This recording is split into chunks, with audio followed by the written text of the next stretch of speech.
Bem-vindo ao Mente Empreendedora, com William Câmara e Gustavo Oliveira. Seja bem-vindo a mais um episódio da Mente Empreendedora, a mente do líder do futuro. Eu sou o William Câmara e eu estou aqui com o Marcos Nagano e hoje nós vamos conversar um pouquinho sobre toda a trajetória do Nagano e dos 10 pastéis. Seja bem-vindo, Marcos. Tudo bem contigo? Obrigado, Will. Bom estar É aqui um com prazer estar conversando com você aqui é um nesse prazer. podcast. Vai ser É um muito. podcast? É um podcast, é verdade.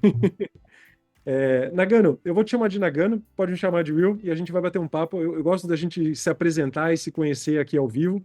E eu queria que Legal. você contasse um pouquinho para quem está ouvindo a gente, quem é o Nagano? Quem é essa figura que criou aí um império empreendedor tão interessante? Poxa, uma pergunta bacana, né? Quem é o Nagano? Nagano é uma pessoa que sempre sonhou, né, em fazer alguma coisa, mas curiosamente, assim, sempre alguma coisa difícil, né, empreender. E eu, ser de origem japonesa, a educação sempre foi de estudar, né? Era coisa que era uma regra, é uma obrigação, né, minha de fazer isso. Me formei, sou engenheiro mecânico, e por duas vezes fui funcionário público, passei em concursos públicos e mais tarde estava trabalhando na carreira de analista de sistemas, já também um pouco fora da minha área de formação, mas e nesse momento tive já com uma carreira consolidada, né, já traçando metas para gerências, para poder galgar alguma coisa maior, mas sempre com aquele objetivo, aquele sonho de trabalhar para você. Né? Eu sempre gostei muito de trabalhar. Muitas vezes as pessoas falavam que, poxa, né, como assim você gosta de trabalhar? Eu sempre gostei, sempre foi algo que me aguçou muito esse meu lado. Né? Eu sempre acreditei, né, no trabalho. E aí, todo mundo pensa assim, eu fui uma pessoa que fui convidada a participar de um negócio. Tinha uma pessoa que era do ramo de pastéis e que começou a ver o seu negócio ter alguns formatos diferentes, algumas pessoas pensando em franquias. E na época, né, isso em 94, mais ou menos, 95, a gente nem ouvia falar muito disso. E eu comecei a estudar sobre o assunto, me aprofundar, e a gente começou a ver a possibilidade, e aí esse convite que ele me fez, nós realizamos através de um sonho meu, e para poder ajudá-lo, eu entrei nesse ramo de franquias e no negócio da 10 pastéis. Então, o Nagano é uma pessoa que sempre foi obstinada a querer algumas coisas. Tem um lado do Nagano muito forte, que é o lado do esporte. Sempre gostei muito de esporte e de competição. Então, é um outro lado que o Nagano tem, de que acredita, né, também no esforço, onde no esporte tem uma coisa muito ingrata e muito legal, né, que quando você chega e tem que competir, é medido pelo placar, e quando você fala que quase ganhei, né, você perdeu o jogo. Então, é algo que marca muito na minha vida, esse lado da vitória, do lado da conquista, o lado de você querer atingir um objetivo. Legal, Nagano. Bom conhecer um pouquinho mais. Eu adoro conversar com engenheiros, também sou engenheiro de formação. Eu acho que o engenheiro tem uma mente prática, né, pragmática de criar coisas que simplifica algumas etapas aí do processo. É interessante saber da sua trajetória que você passou aí por teve várias experiências profissionais, mas há 28 anos aí você está fazendo um negócio diferente. Desde 96 que existe o 10 Pastéis, certo? Sim, E certo. hoje é a maior franquia de pastel do mundo, correto? Correto. É um case empreendedor, com certeza. Então a gente vai ter umas histórias legais para contar. A ideia é conhecer um pouquinho mais da sua mente. Como é que você toma decisões? O que que é importante para você? Como que você chegou aí você falou que você sempre foi apaixonado pelo trabalho. Eu gosto de conversar com pessoas assim, porque elas não entendem o trabalho como algo de sofrimento, de dor, e sim como uma ferramenta de prazer. Como uma criança brinca, uma criança acorda e vai brincar, vai andar de bicicleta. Esses dias mesmo eu estava lembrando quando eu tirei a rodinha, primeira vez que eu tirei a rodinha da minha bicicleta. Eu fiquei loucamente, acho que umas 4 horas andando na bicicleta lá no equilíbrio, foi fantástico. E criança não cansa de brincar. Mas eventualmente alguns adultos cansam de trabalhar, né? Ou não acham divertido o trabalho, e tem que ser divertido. Então eu gostei de você falar sobre gostar de trabalhar, né? Mas eu queria entender um pouquinho, assim, nessa sua trajetória empreendedora, quais foram os elementos chaves que fizeram você tomar a decisão para persistir num negócio, num empreendimento, empreender um negócio que dá trabalho, que você não sabe se sucesso vai acontecer amanhã ou não, que exige de você, né? Como que a mente do Nagano conseguiu trazer aí um sucesso tão grande nesses últimos 28 anos? Assim, algumas coisas acontecem, né, que você tem que realmente ser muito perseverante, né? Hoje a palavra, né, que a gente usa muito é resiliência. Você tem que acreditar, né, no seu sonho, acreditar naquilo que você realmente entende, né, como o que vai ser o seu negócio. Mas, acima de tudo, eu sempre falo que você tem que ter muita coragem. Você tem que ter muita coragem de tomar algumas atitudes. Eu acho que nesse, nessa trajetória toda, a gente tem que ter os valores muito fortes, porque os momentos de decisão são momentos muito grandes. Eu até, quando vim de uma carreira corporativa antes, né, você sempre tinha um grupo para trabalhar em conjunto. Quando você passei a ser um empresário, isso foi algo que realmente marcou muito, né, porque aquilo que a gente ouvia, né, que a decisão é solitária, né, que a vida do empresário é algo realmente, né, é você nesse momento, é realmente uma grande verdade. Então, a trajetória toda nesse sentido, nessa formação, é você acreditar, porque entre um louco e um gênio tem um fio de cabelo, né? Aquele que deu certo e aquele que deu errado. Muitas vezes, né, quando eu abandonei meu emprego, tem uma história bacana que, né, poxa, eu tive que investir tudo que eu tinha, mais um pouco, né, até não tinha muitas saídas. Isso acho que também é outra coisa que ajuda muito a você a não ter muitas escolhas nessa vida, né? Você ter um caminho, né, que você acreditou e quase que dá um all-in na vida, né, nesse momento.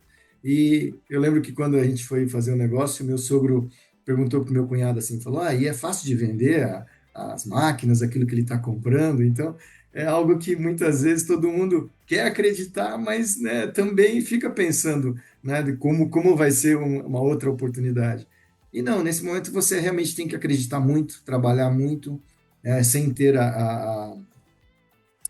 ser inconsequente, mas saber que vai ser o seu esforço, os seus valores que vão conseguir construir algo que você possa se orgulhar e realmente possa dar resultado na frente. Gostei da sua frase do entre um louco e um gênio tem um fio de cabelo, né? E ela está muito associada aí em circunstâncias, como você disse, né? Um empreendedor, um líder, às vezes ele tem que tomar decisões, ele está muito sozinho ali na tomada de decisão. A vida de um empresário, ou de um grande líder, ela é muito solitária. Pois faltam aquelas pessoas para te apoiar, para te trazer informações, para te ajudar na tomada de decisão. Não é nem só trazer informações, é falta de trazer uma perspectiva, né? Que quando você está à frente de um negócio, você tem que puxar todo mundo na sua direção, né? Então, às vezes falta um apoio de outras mentes. Por isso que eu gosto de trabalhar em conselhos ou com mentorias, porque de alguma forma você consegue ouvir uma outra opinião, uma outra perspectiva e amadurecer a sua, né? Dar um reality check, um choque de realidade lá para ver se você está no caminho certo ou se você está muito louco ali naquela tomada de decisão, né? E às vezes a gente precisa, como líder, de um chacoalhão aí, né? E eu gostei muito do que você falou sobre não ter escolhas, não ter muitas escolhas. Esse é um dos grandes problemas de muitas pessoas que abrem muito leque de opções. Eu tenho muitos caminhos para seguir e acaba não dando certo em nenhum, porque ele não vai all-in naquele caminho, né? E quando você só tem um caminho, você faz aquele caminho dar certo de qualquer jeito, né? Tem aquela velha parábola do queimem os navios. Em alguma guerra, em algum momento, o comandante, depois que todo mundo desembarcou dos navios para a guerra, ele falou: queimem todos os navios, pronto.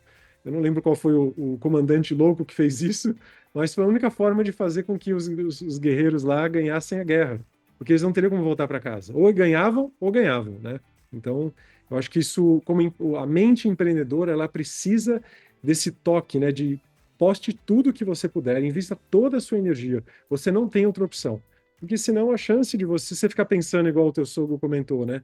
Ah, talvez, quanto dá para vender esse equipamento aí se as coisas não derem certas, a chance de não dar certo aumenta muito, né? Porque você já pensa já com o pé atrás, né?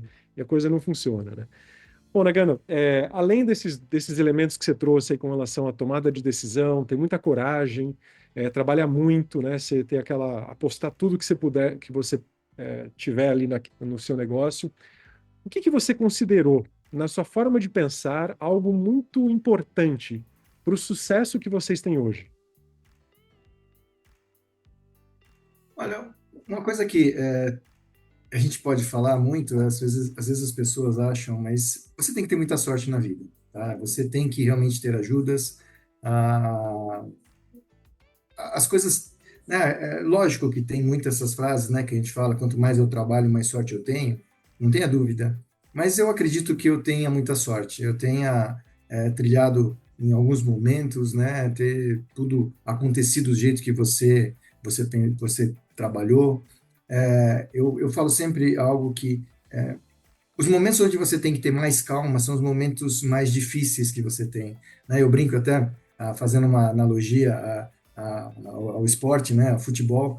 Poxa, um grande artilheiro chega na hora que vai o gol abre para ele, porque ele tem tanta calma, ele enxerga tudo, né? Eu já uma outra pessoa a visão diminui, acaba caindo em todas as possibilidades, o goleiro fica maior que o gol.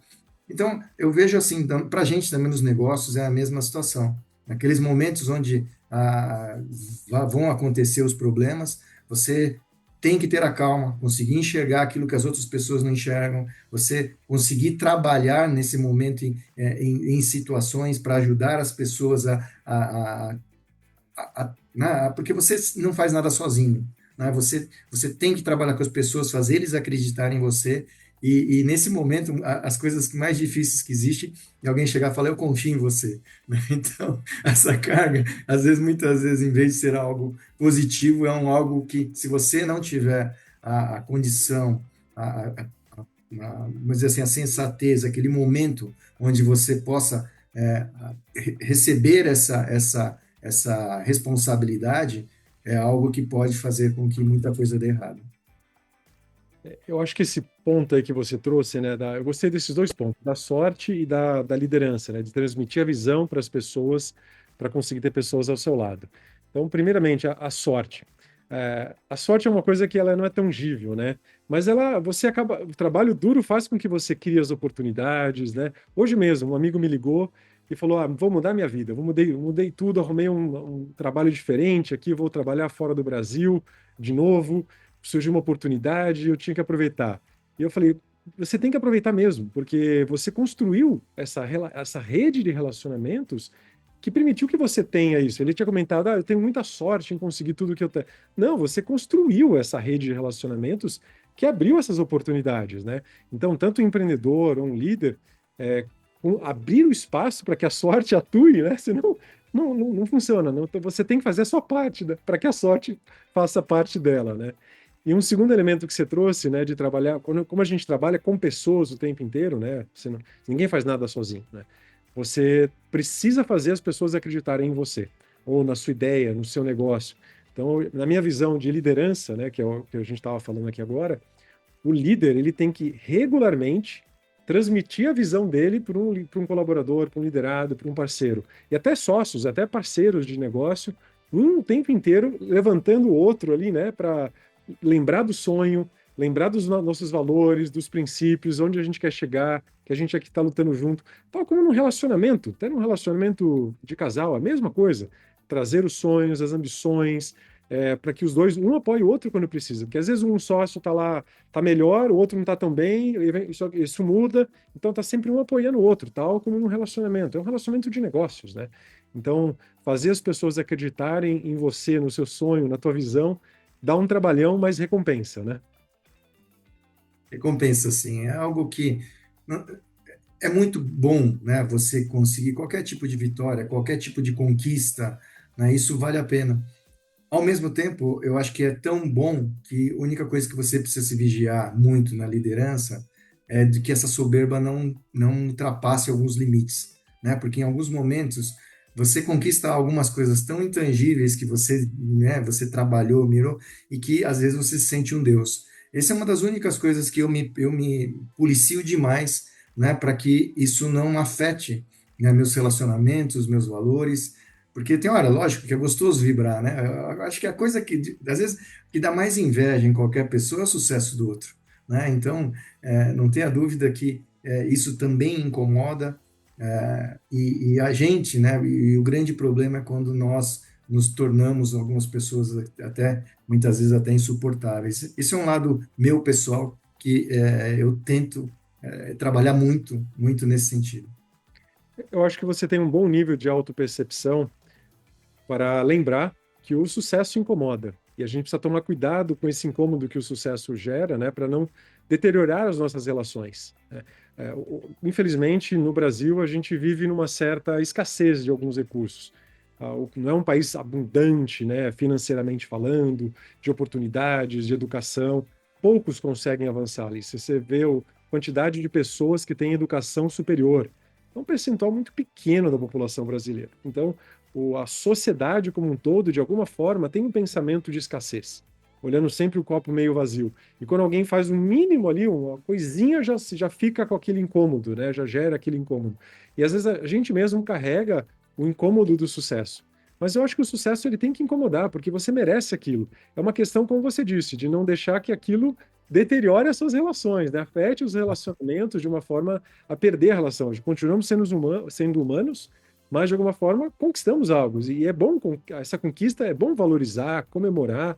Eu acho que a gente merece isso, porque é uma vitória, uma grande vitória mesmo no trabalho, no empreender, né? Ele tem tantos obstáculos, tantas interferências, que a hora que a gente consegue vencer, a gente precisa abraçar aquela dopamina, nos parabenizarmos para continuar conquistando, né? Continuar ganhando, né? Continuar à frente, né? Então não acho negativo, não, mas é um elemento bom para prestar atenção aí, né? Eu acho que essa comemoração faz parte, realmente é muito importante isso. Mas sem, como você bem falou, né, Will, sem que a gente perca, né, os valores, sem que a gente, né, deixe de respeitar as pessoas. E tem aquela grande frase, né, de você saber de onde você veio, né, para onde você vai, você pode construir. Mas não esqueça de onde você veio, toda a sua história, todas as pessoas. Você não construiu nada sozinho também. Uhum, verdade. Bom, falando em liderança, já que a gente entrou um pouco no assunto liderança, eu adoro esse assunto, tá, Nagano? Queria saber um pouquinho do seu estilo de liderança. Como que você vê a liderança, né? Liderar outras pessoas, como você falou agora há pouco, né? Transmitir a visão. Qual que é a tua visão de liderança? Como que você usa isso no seu dia a dia? Esse é um ponto delicado, tá? Porque eu não vou falar coisas aqui da teoria, né? Vou falar das verdades um pouco, Por onde favor. você erra muito nesse sentido. Até mesmo pela minha educação, pela minha etnia, a gente sempre foi muito cobrado, né? E eu também cobrei muito, tá? Hoje eu vejo quanto que eu poderia, né, melhorar desde o meu início, até porque a escassez, né, de recursos, de várias coisas inicialmente é grande, né? Não tive uma formação de começar com conselheiros ou as pessoas, como você citou no começo, né, William, que poderia nos ajudar. Então é muito solitário, é muito, a gente era eu e meu sócio, né, na ideia. Então hoje é algo que essa liderança vem sendo construída, né? Eu acho que a liderança, como nós dissemos no início, ela tem que ser seguida, né? Um líder nunca é líder porque ele diz, mas sim porque as pessoas o veem como uma pessoa a ser seguida. Então, eu sei que fiz muitas coisas certas, mas teve muitos momentos que eu fui muito, muito duro, sabe? E poderia ser trabalhado de uma forma melhor. Mas não sabia fazer isso na época, né? Até hoje, né, recentemente, eu estou trabalhando com o pessoal do MCI, um abraço para o pessoal do MCI, MCI aí que a gente tem, que é uma construção de felicidade. E hoje eu vejo que, né, a gente pode construir uma felicidade de uma maneira onde você não tem uma felicidade que é essa felicidade como muitas pessoas enxergam, mas é uma felicidade construída, consciente, né, onde tenha todos os seus deveres, suas obrigações, mas que você também pode fazer qualquer coisa tentando fazer com que as pessoas se tornem pelo menos os menos infelizes possíveis, né? Você realmente é uma pessoa que que tem uma certa influência, e qualquer palavra ou qualquer coisa que você diga, né, pode influenciar bastante as pessoas. Mas é algo que eu tenho trabalhado e tentado melhorar bastante, tá, Will? Porque não era uma coisa tão natural da minha parte, né? E quando você vê, às vezes, encontrar pessoas onde fala, poxa, naquele tal momento você me falou tal coisa que isso me ajudou ou que mudou. Então, muitas vezes, né, isso você começa a ter uma consciência diferente. Um outro ponto que a gente vê é muitas vezes as pessoas saem da empresa e mais tarde vêm falar com você e falar, nossa, né, quanto você me influenciou depois, no momento às vezes não entendi. Então isso é algo que hoje eu quero tentar influenciar de uma maneira mais rápida, né, tentar ser uma forma melhorar, realmente me melhorar, tá, para eu ficar de uma forma que eu consiga transformar as pessoas de uma maneira melhor e com uma qualidade minha de comunicação maior, tá? Eu aprecio a sua autenticidade, a sua verdade, dizer que você é um líder, que você está construindo liderança, né? Acho que o primeiro erro do líder é dizer que ele já é um bom líder. Porque a gente está sempre construindo, o tempo todo. Nós vamos errar e a gente vai se arrepender de muitas coisas que a gente fez no passado, em termos de lidar com pessoas. Tem um amigo que ele fala: monte logo a sua primeira equipe, porque você vai perder ela inteira. Porque você vai cometer muito erros nessa primeira equipe de liderança. Depois renova e a segunda você já acerta um pouco mais a mão, não erra tanto, né? Então todos nós estamos sempre aprendendo como líder. Hoje a Upskill é uma empresa que treina líderes a serem melhores líderes. A Upskill Platform é uma empresa que eu sou sócio. E é muito interessante como a gente treina líderes que estão ali há 10, 20, 30 anos no front.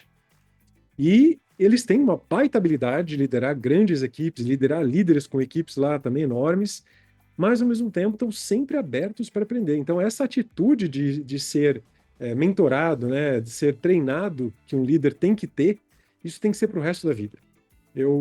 Recentemente, eu incorporei num grupo de mentores um grande líder com mais de 80 anos. Então olha, uma pessoa com mais de 80 anos está ali aberta para aprender como liderar, como treinar liderança em outras pessoas. Ou seja, tem que ter muita estima sobre si para estar aprendendo, mesmo depois de 60 anos de trabalho, né? Porque as coisas mudam. Então, o mundo mudou, o mundo se atualizou. Eu não sei, você já deve ter os seus 50 anos, como eu aqui, mas de 50 anos para cá, para hoje, muita coisa mudou. A forma, as relações mudaram. Então, as pessoas já têm outros valores que a gente tem que saber conectar com os nossos, não entender como uma falta de respeito aos nossos valores, mas conectar ali, né? Então, estar sempre se aprimorando como líder, eu acho que é um grande exercício. E parabéns por você continuar treinando e ser um bom líder, hein? Obrigado pelos 50, tá? Eu vou fazer 61 mês que vem. Realmente essas gerações né, são diferentes, né? E eu acho que nós só temos a obrigação de entendê-los, né? Por mais que tenhamos divergências, mas o objetivo final, eu acredito que tanto para nós como para a pessoa que estiver trabalhando com você, o colaborador que estiver, é ter um melhor momento posterior. Então, eu acho que esse entendimento das duas partes, você, até com uma experiência maior, né, você capaz tenha que ceder um pouco mais para que isso possa acontecer. Então, aquilo que você comentou, né, dos sócios ou do casamento, se alguém estiver melhor, nesse momento você realmente tem que se doar um pouco mais para que as coisas possam dar um resultado.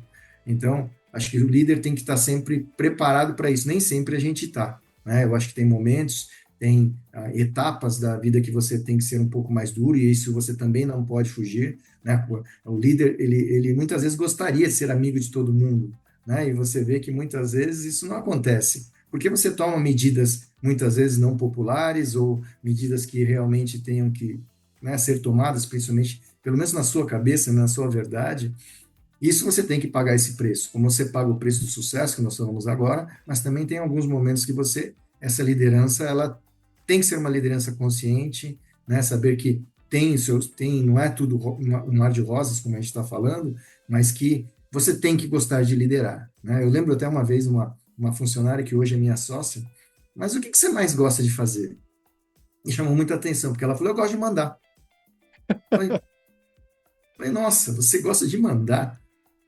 ficou gravado na minha cabeça, né? Porque é difícil de alguém falar isso. E a partir do momento comecei a estudar isso de uma forma melhor. É uma pessoa que hoje é minha sócia, ela toca uma das grandes empresas do nosso grupo, que é a Tânia, um abraço para ela. Ela começou como faxineira.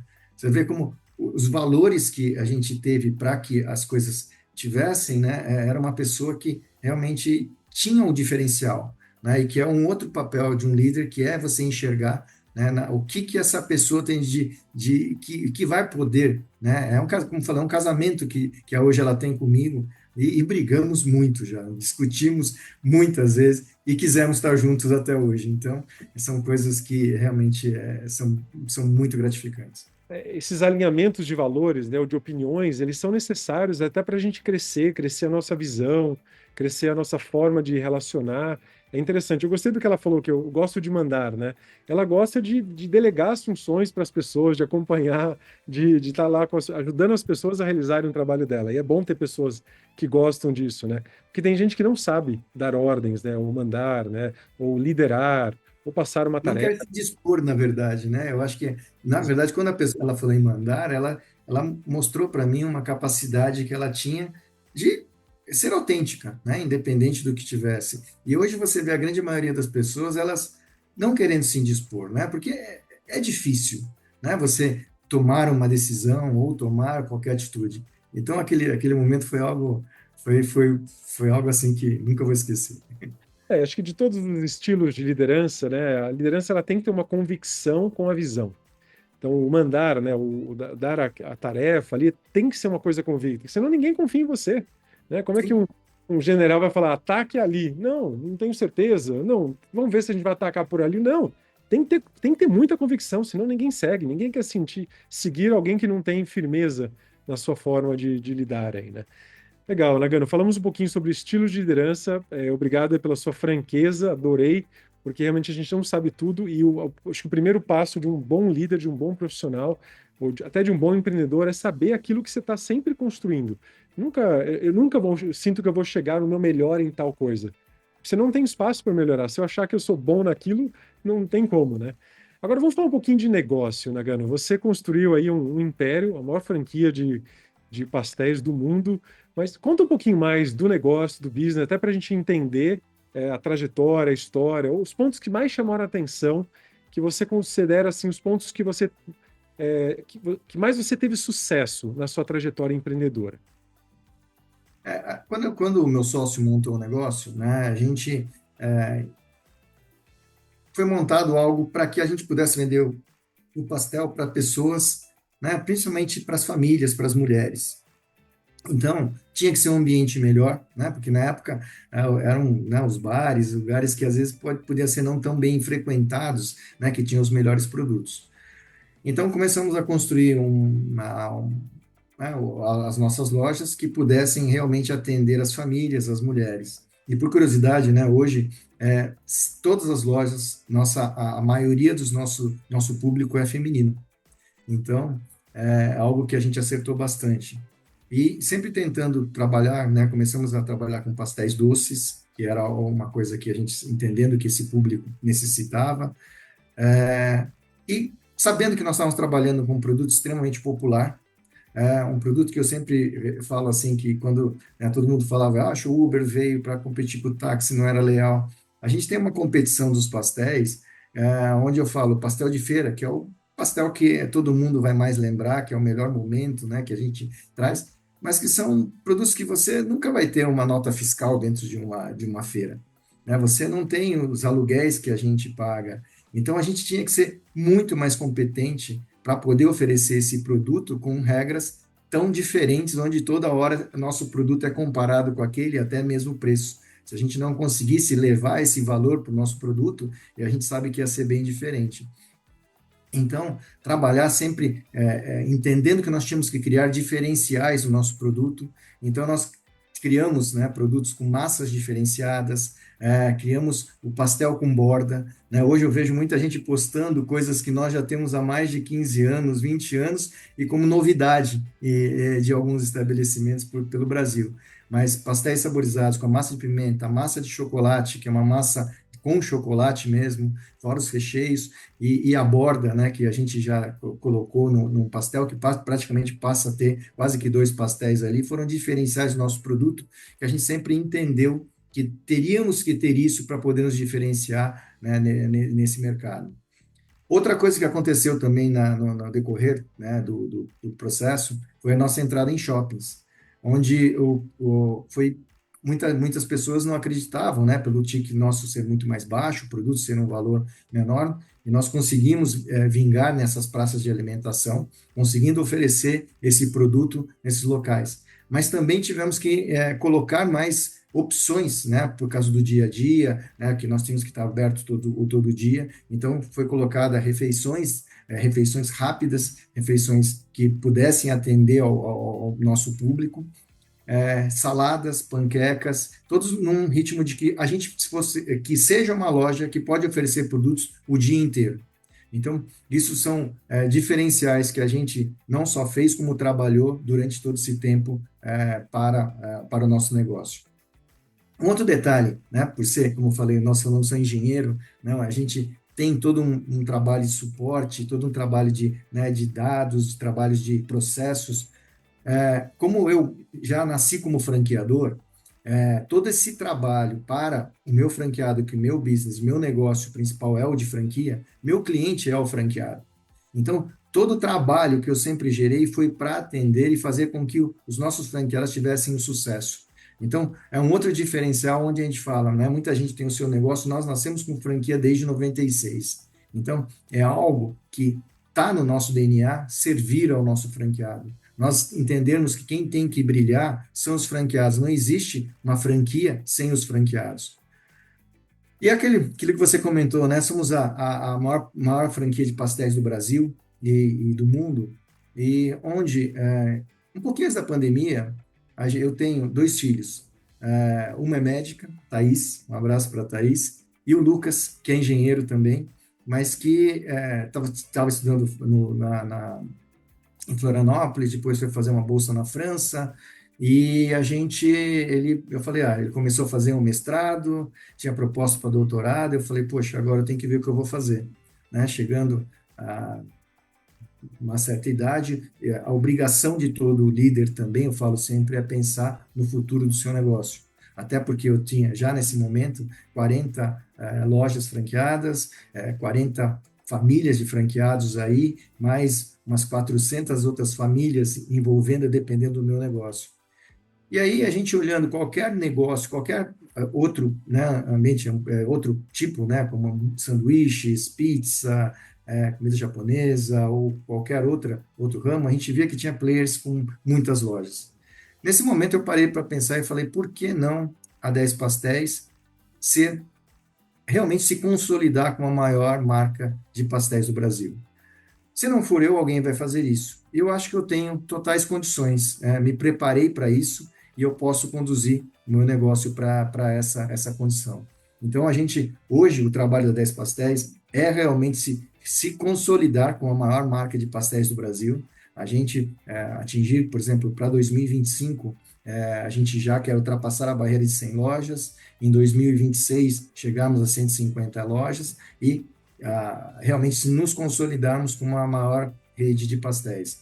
Então, essas são metas que eu passei a ter que ter em um certo momento, para que também, né, todas as pessoas que estavam trabalhando junto comigo, mesmo os franqueados, entendessem para onde a 10 Pastéis iria. E também foi algo bem assim difícil, você deve passar por isso, ouvir esse processo de sucessão, onde o Lucas, quando depois ele veio se formou lá e tinha que se formar em Florianópolis, veio falar comigo e falou assim, se for para trabalhar com engenharia, eu vou voltar para a França. Mas, se for para voltar para o Brasil, que é uma vontade muito grande minha de voltar, saudades do país, saudade da família, eu queria trabalhar na nossa empresa, da família.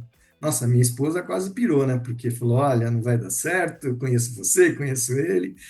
Falei, tá, ok, eu entendo isso, mas eu sei que não vai ser fácil, mas se eu não der oportunidade para ele, o que eu vou fazer? Se ele veio, né, com a humildade de fazer, porque ele sempre fala que eu nunca preparei a empresa para que eles sucedessem.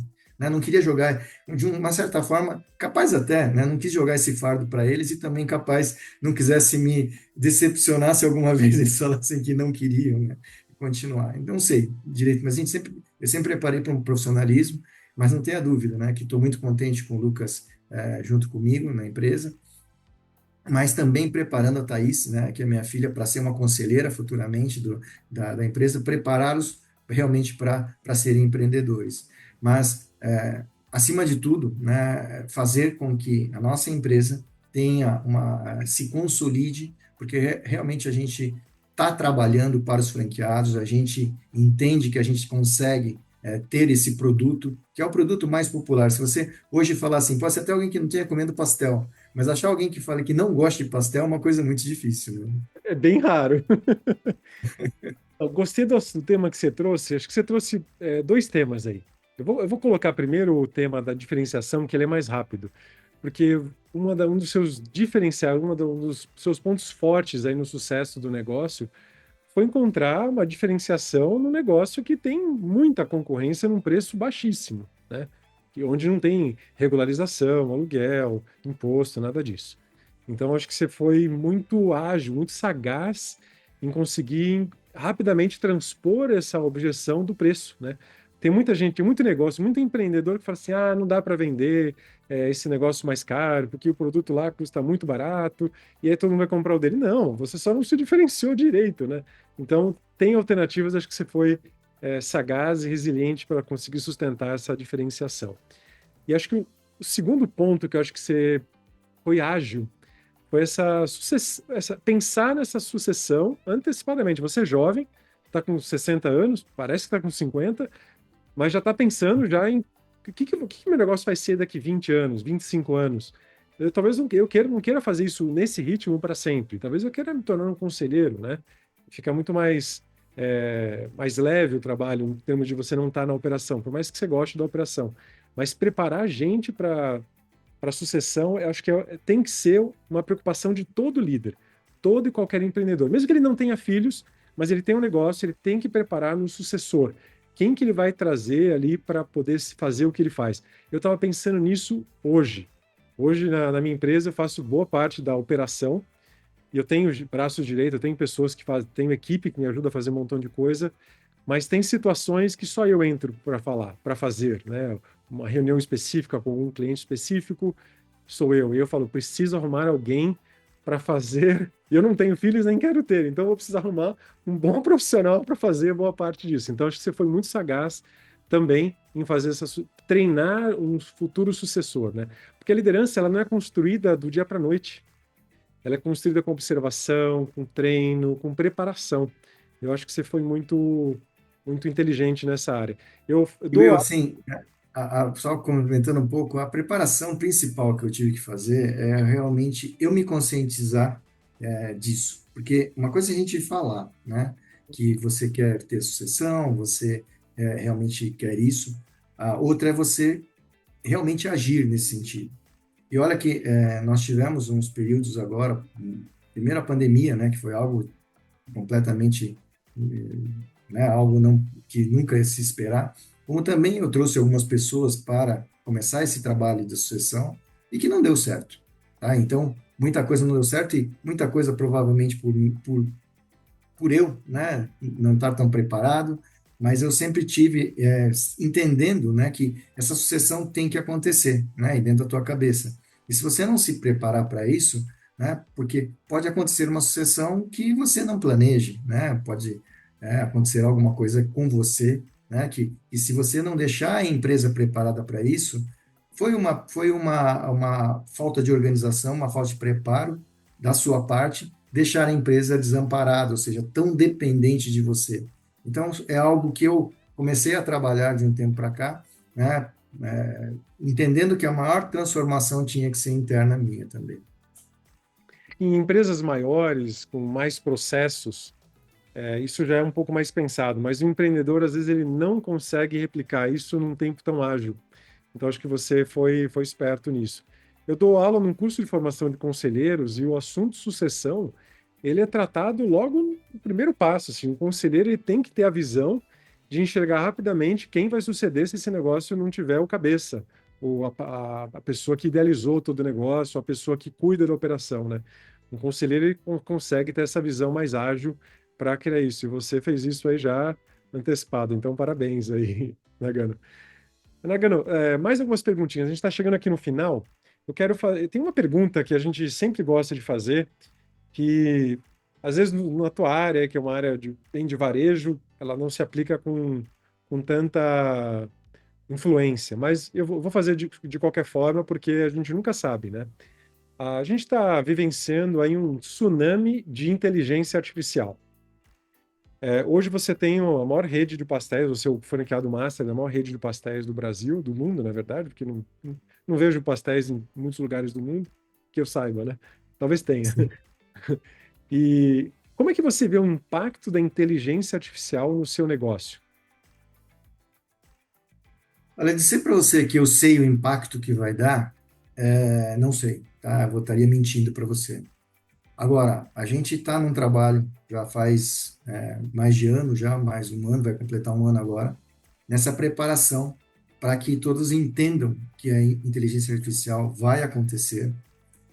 Não tem como, né, nós não trabalharmos com essa ferramenta que, da mesma forma que muita gente pode estar olhando como algo ruim, eu entendo que é algo extremamente benéfico, né? Ou seja, a gente passa por momentos hoje também de falta de mão de obra, então a inteligência artificial vai fazer com que nós consigamos ter, né, uma ajuda, né, um auxílio. A gente entende que não, a inteligência artificial não vai substituir pessoas ou substituir a nossa inteligência. Como diz, ela é uma inteligência artificial onde ela vai aprendendo com você, não deixa você esquecer, né? Você não vai precisar ficar repetindo o processo que você já fez. Então, a gente entende que em todos os aspectos ela vai estar presente.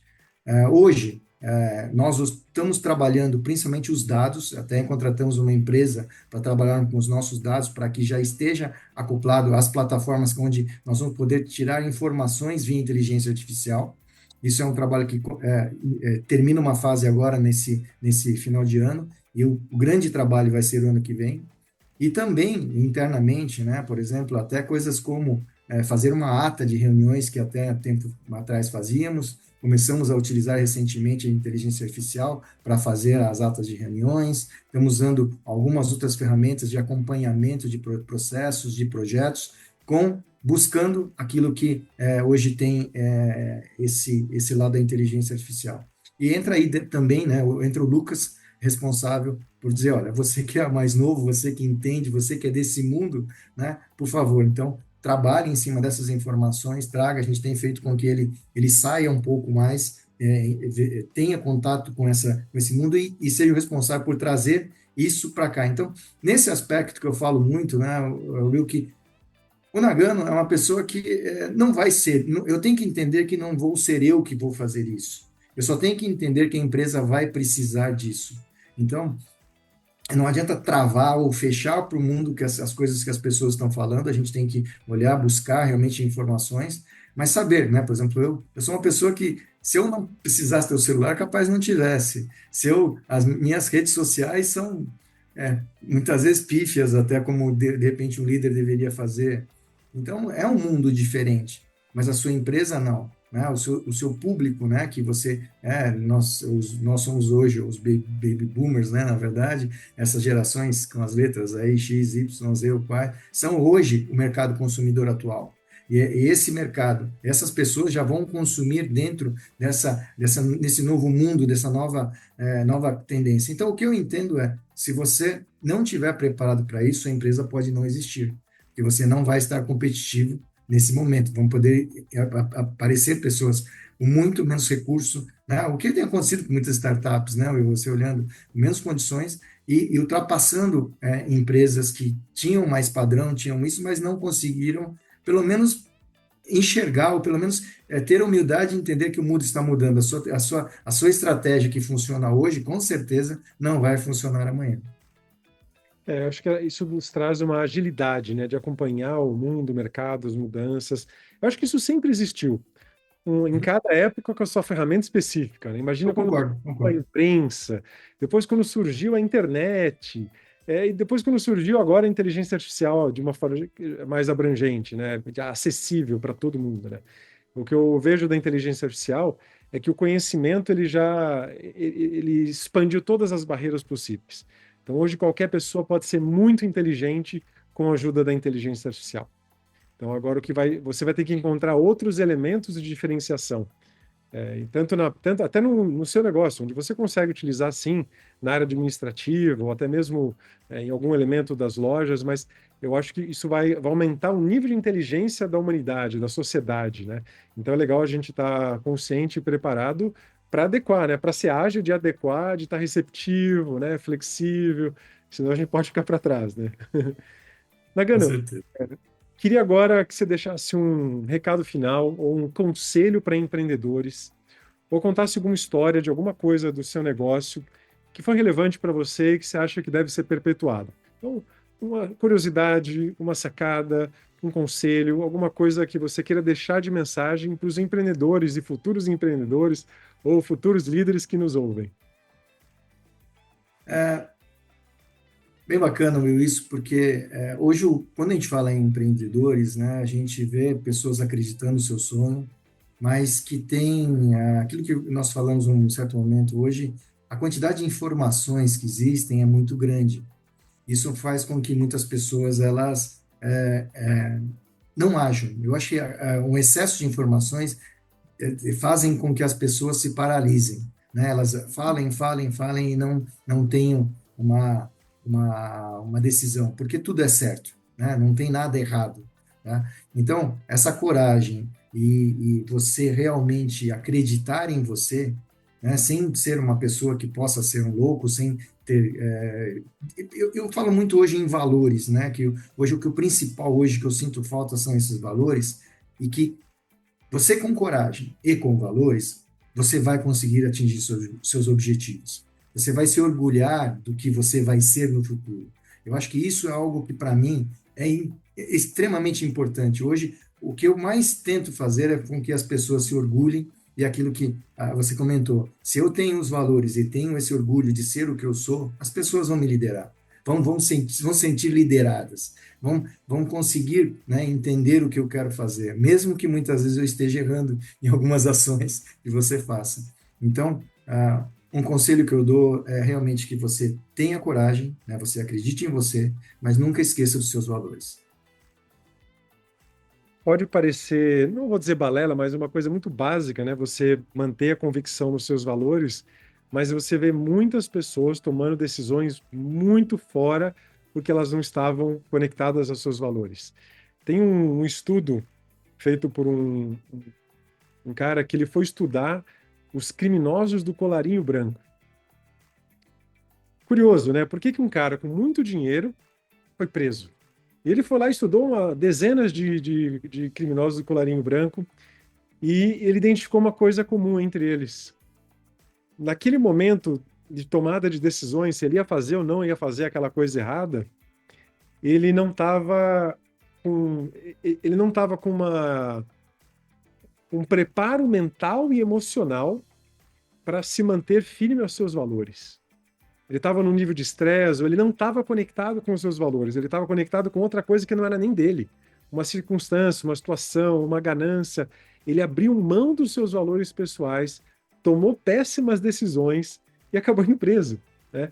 E ele não precisava, porque era um cara já muito próspero, já um cara já de milhões, e ainda assim o cara vai preso. Então é curioso isso, né? Então é um excelente recado, é uma coisa que a gente trabalha muito na Upskill, que é desenhar os valores do líder para que ele transfira isso no formato de princípios para o seu negócio. Porque o negócio, você tem a visão do negócio, onde você quer chegar, o que você quer ser, né? Como você já colocou, sua visão até para 2026. E quais são os princípios disso, né? Então, como é que eu toco esse negócio? Como é que nós vamos tomar as decisões, pensar juntos, né? Para que o negócio prospere. E a partir daí isso vai desenrolando em ações que vão gerar a operação do negócio de uma forma geral, né? Mas excelente lembrete, porque muitas pessoas esquecem dos seus valores. O Bacana, né?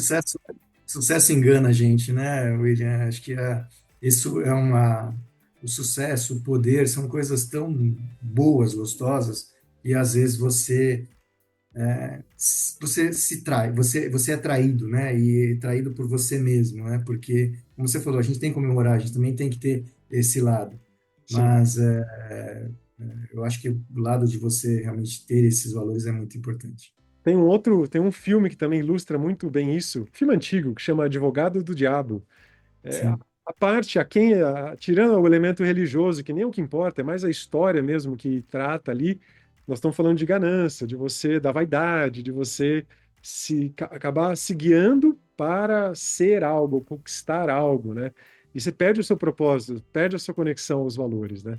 Então, um excelente fechamento que a gente deu aqui no nosso papo.